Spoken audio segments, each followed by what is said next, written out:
सभी भक्तजनों को जय श्री कृष्ण। श्री सुखदेव जी ने कहा, परीक्षित, भगवान श्री कृष्ण ने वह शरीर धारण करके जिसमें संपूर्ण सुंदर पदार्थों का सन्निवेश था, नेत्रों में मृग नयन, कंधों में सिंह स्कंद, करों में करीकर, चरणों में कमल आदि का विन्यास था, पृथ्वी में मंगलमय कल्याणकारी कर्मों का आचरण किया। वे पूर्ण काम प्रभु द्वारका धाम में रहकर क्रीड़ा करते रहे और उन्होंने अपनी उदार कीर्ति की स्थापना की। जो कीर्ति स्वयं अपने आश्रय तक का दान कर सके वह उदार है। अंत में श्री हरि ने अपने कुल के संहार उपसंहार की इच्छा की, क्योंकि अब पृथ्वी का भार उतरने में इतना ही कार्य शेष रह गया था। भगवान श्री कृष्ण ने ऐसे परम मंगलमय और पुण्य प्रापक कर्म किए जिनका गान करने वाले लोगों के सारे कलिमल नष्ट हो जाते हैं। अब भगवान श्री कृष्ण महाराज उग्रसेन की राजधानी द्वारकापुरी में वसुदेव जी के घर यादवों का संहार करने के लिए काल रूप से ही निवास कर रहे थे।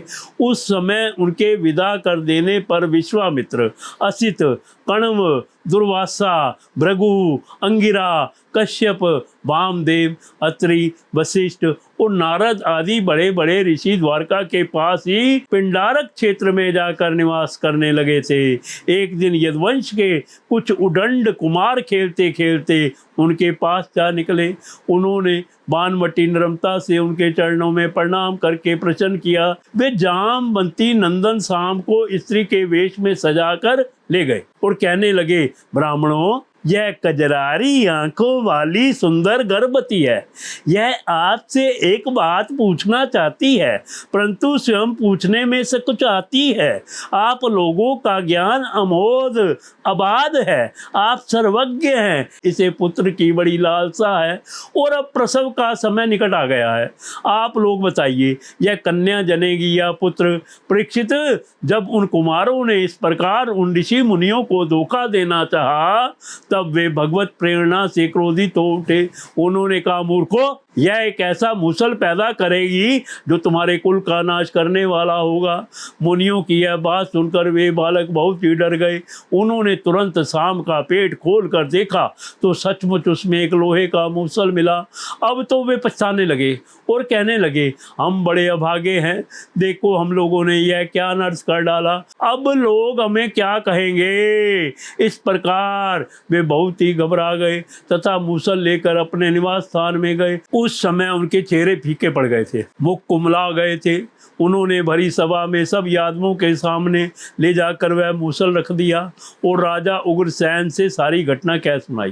राजन, जब सब लोगों ने ब्राह्मणों के श्राप की बात सुनी और अपनी आंखों से उस मूसल को देखा, तब सब के सब द्वारकावासी विस्मित और भयभीत हो गए, क्योंकि वे जानते थे कि ब्राह्मणों का श्राप कभी झूठा नहीं होता। यदुराज उग्रसेन ने उस मूसल को चूरा चूरा कर डाला और उस चूरे तथा लोहे के बचे वे छोटे टुकड़े को समुद्र में फेंकवा दिया। इसके संबंध में उन्होंने भगवान श्री कृष्ण से कोई सलाह नहीं ली। ऐसी ही उनकी प्रेरणा थी। मुनियों की यह बात सुनकर वे बालक बहुत ही डर गए। उन्होंने तुरंत शाम का पेट खोलकर देखा तो सचमुच उसमें एक लोहे का मूसल मिला। अब तो वे पछताने लगे और कहने लगे, हम बड़े अभागे हैं, देखो हम लोगों ने यह क्या अनर्थ कर डाला, अब लोग हमें क्या कहेंगे। इस प्रकार वे बहुत ही घबरा गए और मूसल लेकर अपने निवास स्थान में गए। उस समय उनके चेहरे फीके पड़ गए थे, मुख कुमला गए थे। उन्होंने बड़ी सभा में सब यादवों के सामने ले जाकर वह मूसल रख दिया और राजा उग्रसेन से सारी घटना कह सुनाई। राजन, जब सब लोगों ने ब्राह्मणों के श्राप की बात सुनी और अपनी आंखों से उस मूसल को देखा, तब सबके सब द्वारकावासी विस्मित और भयभीत हो गए, क्योंकि वे जानते थे कि ब्राह्मणों का श्राप कभी झूठा नहीं होता। यदुराज उग्रसेन ने उस मूसल को चूरा चूरा कर डाला और उस चूरे तथा लोहे के बचे हुए छोटे टुकड़े को समुद्र में फेंकवा दिया। इसके संबंध में उन्होंने भगवान श्री कृष्ण से कोई सलाह ना ली थी। ऐसे ही उनकी प्रेरणा थी। परीक्षित, उस लोहे के टुकड़े को एक मछली निकल गई और चूरा तरंगों के साथ बह बह कर समुद्र के किनारे आ लगा। वह थोड़े दिनों में एक बिन गांठ की एक घास के रूप में उग आया। मछली मारने वाले मछुओं ने समुद्र में दूसरी मछलियों के साथ उस मछली को भी पकड़ लिया। उसके पेट में जो लोहे का टुकड़ा था उसको जरा नामक व्याध ने अपने बाण के नोक में लगा लिया। भगवान सब कुछ जानते थे, वे इस श्राप को उलट भी सकते थे, फिर भी उन्होंने ऐसा करना उचित नहीं समझा। काल रूपधारी प्रभु ने ब्राह्मणों के श्राप का अनुमोदन ही किया।